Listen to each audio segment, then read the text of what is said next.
first B-52 takeoff was pretty wild. I don't think anybody is quite ready for the noise that it's going to make on takeoff when you push up all 8 engines and it just shudders and rumbles and you feel like the wings are probably going to fall off or something's going to fall off the plane. You're just rehearsing everything in your head as you're going through the takeoff, so try not to miss anything. But it's such a cool experience and you can really feel how much power this thing has. So an average day in training, it really kind of depends on the day. If we're planning on a flight, we'll have the day prior, we'll do mission planning where we're going through building comm cards, building general routes of flight, figuring out who we're going to be refueling with, what kind of activities we want to do in the area for like simulated bomb drops.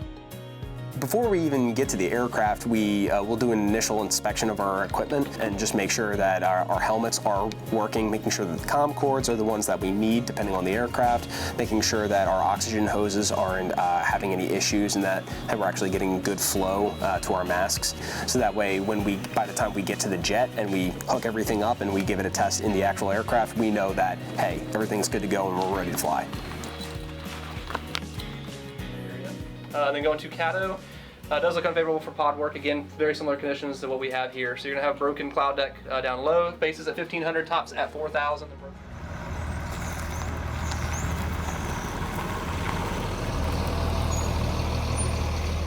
I think the most important thing that comes down to it in the B-52 is just the crew and making sure that everybody's on the same page and everybody's working together as a team, and that starts on the ground. That doesn't even start with just our air crew. All the maintainers and everybody that goes into it to get us in the air have to be effective and have to help us out. So it's a whole holistic team perspective.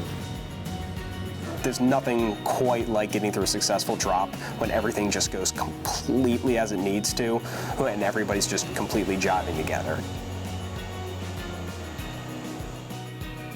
The V-52 community is great. I'm excited to see more of it and meet more people and just continue to do the mission and see where it takes me. But the schoolhouse is a phenomenal training experience, and they do so much for us here and make sure that we're on our A game and that they produce the best aviators possible when they send us to our ops squadrons.